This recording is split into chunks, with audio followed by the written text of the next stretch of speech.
Welcome to Phone Phenom every Tuesday, but not at 5 o'clock today because we're loading the charter bus. Dylan's got to pack up the entire studio and take it with us. So today we're at 2 o'clock Central Standard Time, 2:04 to be exact at this moment. And we're going to talk about how to get calls back when you're leaving a voicemail. We get a lot of questions about, hey, should I leave a voicemail? Okay. One thing, if you're going to leave one, you need to know what to say. A lot of people leave voicemails. Great. That's great. Okay? Doesn't matter. If it's if I'm doing like my first several calls through, the first few days I'm leaving voicemails, right? We recommend it on all of our lead calls.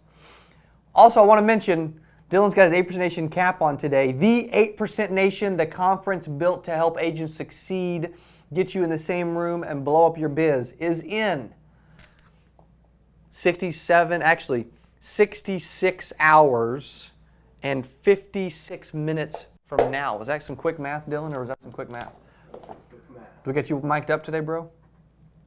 Yeah. Yes, sort of, maybe? Yeah. All right. I just had to turn my volume up. There we go. Dude, give the people what they want, man. Let them hear you. Okay? So today, what's the subject? What's the title? Because you put it up. Sales voicemails that will get you a call back. Boom. You guys probably are cool with that, right? Sales voicemails that will get you a call back. Do sales voicemails make a difference? I've got a blog article today that we wrote. Our famous writer, Derek Duker, wrote it on Secure Agent Leads. If you're not reading our blogs, you'll probably learn a thing or two if you read our blogs, okay? You watch our videos instead, which is cool, okay? So, according to HubSpot.com, which we use for our CRM, marketing, inbound automation, phone calls, sales, all that McCurley, okay? 80% of calls go to voicemail, and 90% of first-time voicemails are never returned. I'm surprised, Dylan. I kind of felt like that would be worse. 90% of first-time voicemails are not returned. I thought it would be like 99%. Give me an example of do you return voicemails ever? I hardly even listen to voicemails. Yeah. Should they just do away with them? Just text me. I don't know. It's an odd debate, huh? I think there's different generations, that. Like Monty, let's watch on Instagram, that's older. Yeah. He probably checks his voicemails. Monty, you check your voicemails, bro? I like check it. Text. It's Yeah. kind of nice on iPhones. It actually transcribes your voicemail, so you don't even have to actually listen That's to true. it. You can just read it. That's true. So I do that a lot. When it transcribes it, good. Yeah. Yeah. It's Some people, it's crazy things. they're just I don't know what they said. That's what they should just write. I have no clue what the freak they just said. That's what iPhone should do, right? So yes, you know what? I don't listen to voicemails either. Most of them are junk, spam. I would say, they say 90% will get returned. I bet 1 out of 10 voicemails are actually relevant to me. It's kind of funny. So if it's relevant, I may call it back. A lot of times if I can't answer the phone, I'm going to text them. Prospects are doing that too when you're calling leads, okay? So when it comes to voicemails, I'm going to give you 6 tactics. I'm going to start with 6 tactics to improve your callback ratio. I'm also going to give some specific scripts. When you leave voicemails, I've got some specific tips on what to say, some word tracks, what to use, what to do. Because the point of leaving a voicemail is what, Dylan? If you leave a voicemail, what's the point? You want to get a message to whoever you're calling or to get a call back. Bam, boom, bada bing, bada boom. Dylan stepped in the room, right? That's it. I'm not going to leave a voicemail if I don't want to call back. If I'm what's the point? I might as well do some ringless voicemails and not have to actually say it, right? So, 6 tactics. The first one, number 1, say the voicemail script with a nice, clear tone. I'm going to give you an example in just a second. Stay with me. You're going to love today's show.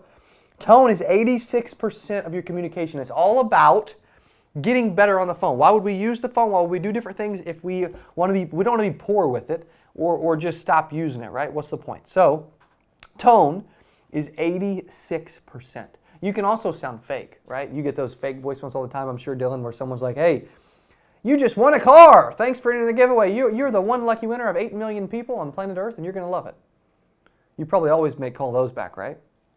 Yeah, I've won 3 cars this year. That's impressive.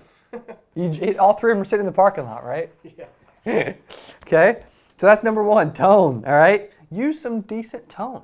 some tonality, right? You don't want to sound fake. You don't want to sound spammy. You don't want to sound salesy. You want to feel like it's an important information, that you're delivering a message and that you're expecting someone to call back. Because if I don't expect someone to call me back, they probably won't. If I don't assume they're going to listen, they probably won't. If I don't assume they're going to listen to the whole thing, they probably won't. If I don't assume that they're going to like what I'm saying, they probably won't. If I don't assume that they're actually going to hit call back and call me back, then they probably won't, right?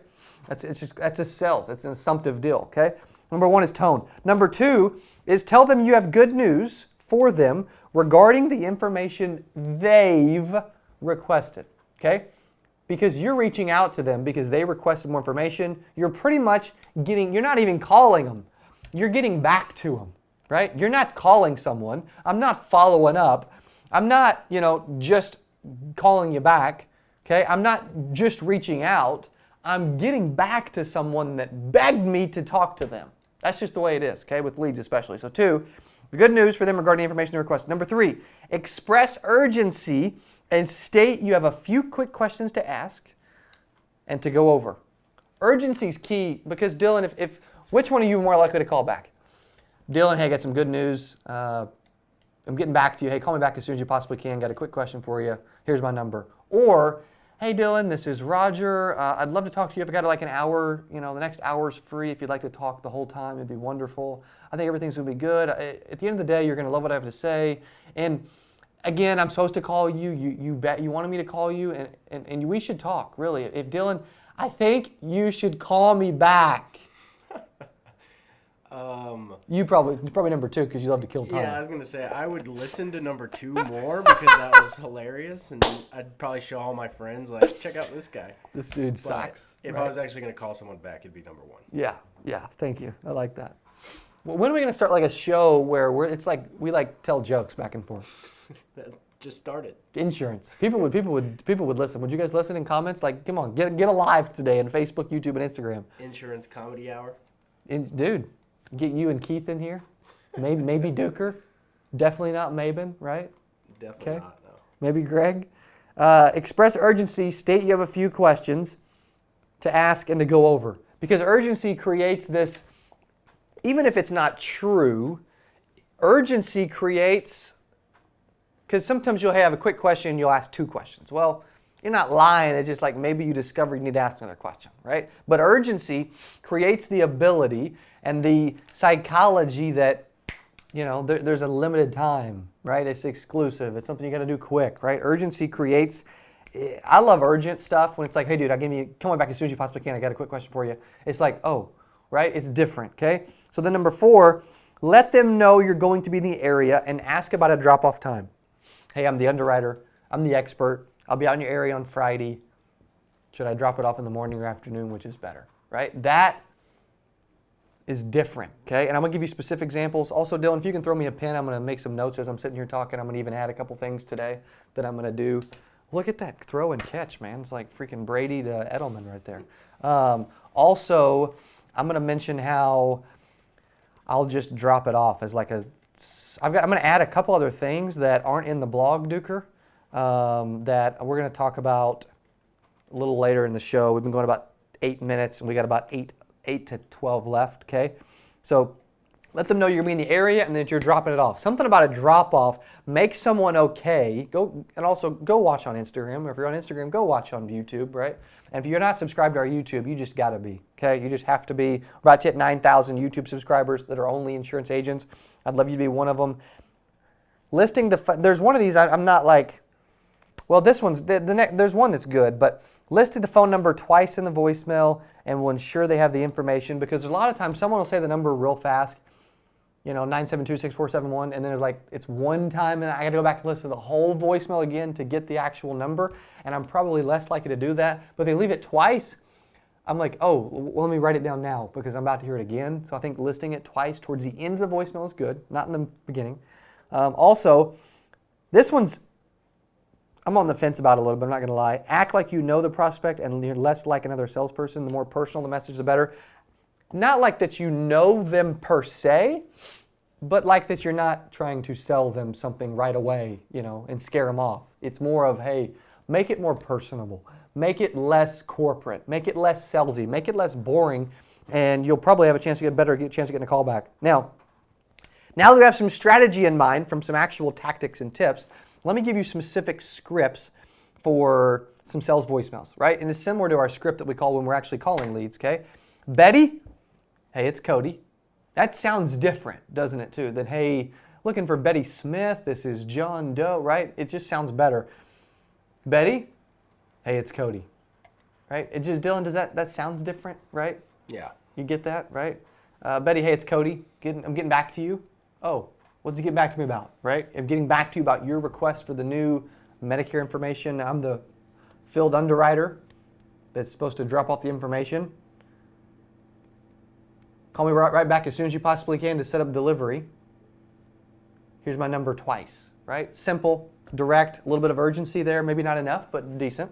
Also, I want to leave voicemail. This is a big question too. Also, Dylan, jump in when you get some questions on YouTube or Facebook. But a big question always is, should I leave voicemails? Yes. First several calls you should. Should I leave one voicemail? I leave voicemail every time. You call 3 calls the first day. Are you leaving a voicemail every time? No. 1 voicemail a day. Any thoughts before I proceed? Facebook and YouTube? Yeah, we got a question from Isaiah Hardig. What's up, Isaiah? On YouTube. He said, what if they didn't request information? It's just a lead my company gave me.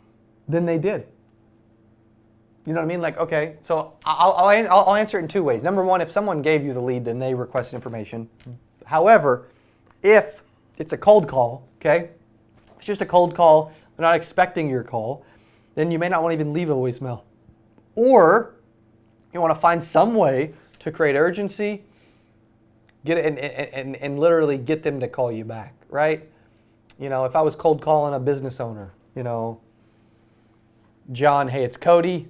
I was speaking to Bob over at, Bear's Burgers. It seemed like you would also be a good fit for this. I have some new information I want to show you. Give me a call back as soon as you possibly can. Here's my number twice, right? That's an okay, I'm not saying it's 100% there yet, but that's an example. What else? Anything else over there? Question from Lisa. What's up, Lisa? Aged versus fresh leads. Same voicemail. Same voicemail? Yeah, because I'm going to less likely get a call back if I say, hey, you did this 6 months ago. There's much less urgency involved there. I use the same script, the same voicemail, the same text, the same email, the same door knock, all of it. I don't care whether it's fresh or whether it's 5 months old. I literally do the exact same thing because I don't want to. I've got a lower chance. Most people think you want to do differently with age leads, and that's a wonderful question. Most people think you want to do differently with age leads because they think, okay, I've got this aged lead. They think I want to treat it like an aged lead. So hey, you did this months ago, and I'm sure you'd love to talk about it right now from something from 5 months ago, right? No, because there's less urgency there. So that's why I attack it as if it's new. Okay, great question. Any other questions? This one's not, I don't think this is about voicemails necessarily, Okay. but it's from Omar. He asked. Jawar? It just says Omar. Omar. On YouTube? Yeah. It's probably a different Omar. Okay. He asked, what's the best way to keep the customer on the line right after they say, I'm not interested, and try to hang up? Yeah. You literally have to agree, answer, and ask. You're like, hey, dude, I'm not interested. Excellent, I understand. Hey, I have to drop this off since you requested it. So should I do that in the morning or in the afternoon? Which is better? You got to be quick with it, though. It's got to be short.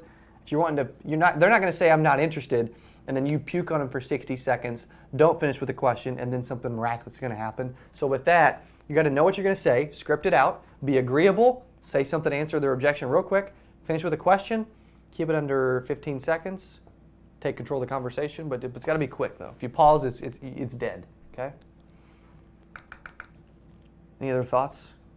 Appreciate the questions and the love today. It seems like 2 o'clock's doing better today than 5 o'clock. Yeah, it definitely is. This isn't a question, but Isaiah Hardig on YouTube just said he passed his exam recently. Come on, man! Congrats, bro.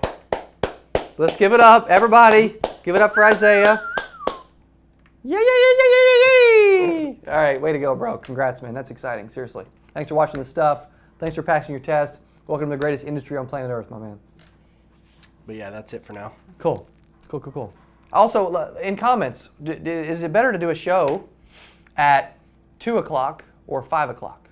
And we're talking about Central Time, 2 o'clock Central or 5 o'clock Central. If you had to watch a show live, Which would you more likely to watch, 2 o'clock or 5 o'clock Central? Okay, I think the question's been answered today, but we want to hear your thoughts. And it was definitely going to be a skewed answer because they're on here watching at 2 o'clock, so you would think that they would say that. But hey, you never know, right? Like Mr. Bradley, that's going to be at the Bradley Fowers. That's going to be Insurance Guys podcast. Interviewed Gary Vee not too long ago. They're going to be interviewing Landon McCarter live at 8% on, I think they're on Friday. Okay, so make sure you get to that event. All right, so we talked about that. I'm going to give you another one. This is like a good news type voicemail. Hey, John, it's Cody. I'm getting back to you. Hey, I have some great news about that final expense information you requested. I have a quick question. Call me back as soon as you can. Right? And then I list 2 numbers. That's a good news type voicemail. There's always urgency, but with urgency, there's good news, quick question. This is a longer one. I'm going to read it. I don't think I love it, but I'm going to read it anyway, so I can give you options. Betty, it's Cody. Getting back to you about the requested information you requested. I'm going to be out in your area on Friday and was wondering what time I should swing by. Give me a call at this number, and then that's it. Well, there's a 4th option, though, that we haven't talked about. That is, I'll just drop it off, right? Hey, Betty, it's Cody. Getting back to you with the information you requested on Medicare. Looks like I'm going to be in your area on Thursday. If I don't hear back, I'll just drop it off. Or if you'd like to schedule a time, here's my number twice. I love that one. I have to say, that's probably my favorite voicemail that I do. It's more like I'm delivering it and coming to your porch if you don't call me back, right? It's got a better chance of getting a response. Out of all of these, that one's got a better chance. I was discussing texting with my Success Society on I say Monday like it's Friday. It was yesterday, and we talked about scripts to get responses because Dylan, I was coaching an agent that sells health insurance over the phone in like 40 states, and he had his text that he sent out really long, no questions, and it was getting like one out of 6 was texting him back. At best case scenario, maybe 1 out of 10. Okay. Well, we put together this 3-sentence text that was short, that ended with a question and had some urgency, and like I need to have one question, that kind of thing. I'm trying to get a time for a call, and he's getting that 50% response rate now. So he goes from 10% text back to 50% text back. You think you'll make some sales when you're 5xing your text back return? You know, if text back return's a word, but I guess it is now in Phenom. Okay, if you want to throw out any crazy words that don't make any sense, feel free. Okay. Okay, I'll think of something. Think it over. All right, what else? I think I'm good if you guys are. Any other questions about, I think the big thing is with this, tone, even kill, good news, urgency, quick question. I'm going to be in your area. I'll drop it off, list the phone number twice, and don't act like a salesperson, okay? Those are good feedback. We gave you specific examples. You can use these, and I guarantee you'll increase your callback. You know, we're going to get somebody that says, hey, that one doesn't work. Wonderful. They all work, you know, if you use them properly. And you know what? If one doesn't work, try another one. But I'm telling you, the information you just received, most people would charge $1,000 for. They just would. They would sell you a course, and we just give it away for free. So, any other thoughts? Facebook, YouTube for you? I have a little activity on Instagram. We had a lot joined, but not a lot of comments. There's Monty's shy over here. We got a lot on YouTube. All right, what we got? Talk to me. Eric Green said, age leads feel like cold calls. Is that all in my head? It's more in your head than you think. And the reason I say that is I called age leads, and it depends on how old. Like if it's a year, 2 years, 3 years, it's a cold call, okay? It feels really going to feel like it. I called leads that were like 3 months old, 90 days, 120-day-old leads in front of a company a couple months ago. I think we recorded it. I was up in Kansas, and I was booking, I think I still booked three or four appointments out of like 30 or 40 calls, which is, a lot of new agents can't even do that. A lot of agents can't even do that with fresh, brand new leads, let alone age leads. So I think like your mindset when you go into the calls and your actual skill is more important than whatever you're actually calling most of the time. A lot of people would disagree with that statement. I don't care. So, good question though. Really, really, really good question. I think it's a lot of it upstairs, man. I really do. Nick Tarantino. What's up, Nick? He says, where can we find information on how to handle in the home presentations and closing? Yep. Call to close would be a good one. If you're in the Success Society, you can get it for free by emailing andy@codyaskins.com. If you're not in the Success Society, you can buy it on codyaskins.com, and then you click on like training, and it'll take you to some training course. I think it's like like a $50 or $100 course or $200 course or something. It's really cheap, but it's like 3 hours of training. Dylan produced it. He dropped some bombs on that one. Okay. It wasn't like I said anything good. It was just that he produced it so well that it made its information seem that much better.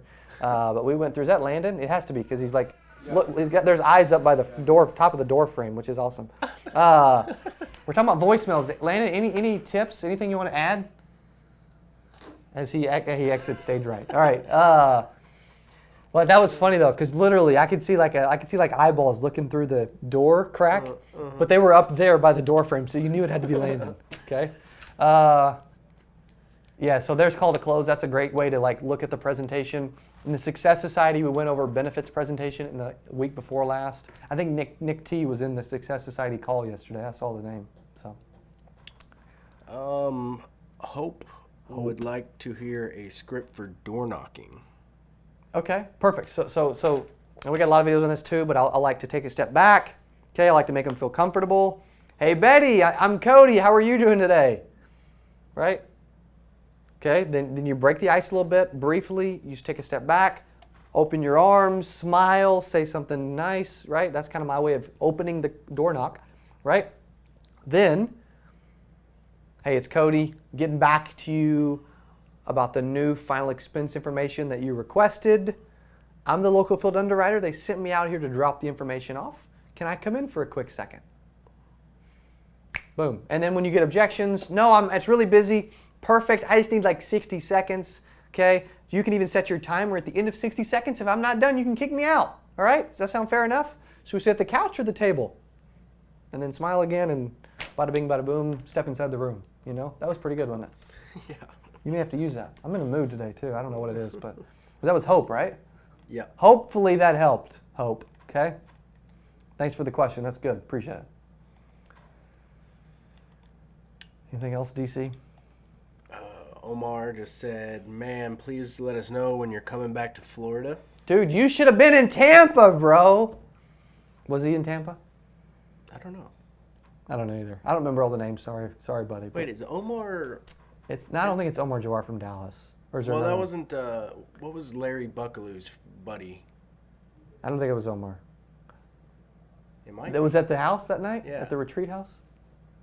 I don't think it was Omar. But, dude, if it was, I'm sorry. Okay? As we, like, address this live on camera. Because I don't know. I don't know. But that's what we do, right? It's, you know, transparent. We meet a lot of people. We meet a lot of people, okay? A lot of good people. Yeah. Most good. What else we got? Anything crazy? Anything stepping out to you? Okay? We had some people Mr. chiming Kearns, what's in. up, bro? Who we got? We had some people chiming in about the time. Oh, okay, 2 or 5 o'clock. That's a good. That's what we were wondering. That okay? What we got? Nate Hoshik said 8 a.m. 8 a.m. Because that dude is just getting back from the gym and he's ready to like Hulk mode it up and get ready for the Where's day. he from? Is that? Connecticut, Maryland. So that would be Maryland? what, 7 a.m. our time, right? That's true. Unless we're talking Central Time, then it's 9 a.m. his time. So, all right, 8 a.m. Probably 8 a.m. his time though. So Dylan will be here at 7. Perfect. What else? I'm gonna stop reading his comments. Sorry, Nate. Sorry. All right. We had most people said 2. Isaiah said 5. Sorry, Isaiah. You got outvoted, bro. Most people said 2. Okay. And then Nate Hoshik, he also said, I'm in the field killing it at those times. Doing it. Well, maybe you're watching now. What do you mean? Maybe we should. He normally is though. Maybe we should move Foam Phenom to 2. Maybe I don't know. I'll let you and the viewers decide. Okay, Mr. Burleson, right? What else? Because today we went through voicemails, 6 phone tactics to be better at voicemails and leaving voicemails and getting callbacks from voicemails. We went through 4 different scripts, quick question, good news, you know, saying you're going to drop it off, etc. What else? Anything else, Dylan? Omar is not Larry Buckaloo's friend, so wrong person. Sorry, Omar. Cool. See, I said you weren't. He also says, can we get a dunk move at the end of the show? Okay. I don't know exactly what he's referring like to. a- Just like we do have a little basketball. We do have a little basketball goal in the corner. We need like a live camera, but we like are playing hoops. But it's like not real. It's like we record it for 2 hours, but then you just loop it all day, every day. So it's like we just play hoops here all the time. Hey, if we get a bigger HDMI cord, we could actually go live out in the parking lot. That would be sick. You guys want to see some live pickup games? Okay, where Dylan's dunking on me. Dylan did beat me in ping pong. He ain't beat me in basketball. We haven't played yet, but I'm safe to say that ain't happening. But he's gonna beat me at soccer, ping pong. I think I got him at like football and basketball. I don't know about baseball. You have baseball or softball? You can't really play one-on-one football though. No, but I'm elusive. What else? I don't know. All right, we should, tell us what you want to see. How about that? Yeah. All right, Phone Phenom every Tuesday. I love hanging out with you guys. We're about 25 minutes today, almost 30 minutes because we're both long-winded. You guys are long-winded. I'm long-winded. We have fun together and we love everybody, okay? Leave voicemails. Do a better job leaving voicemails. Leave one voicemail every single day. And when you do leave a voicemail, expect to get a call back. Thanks for watching. We'll see you at 8% Nation Friday and Saturday. Super excited about that. Appreciate you guys.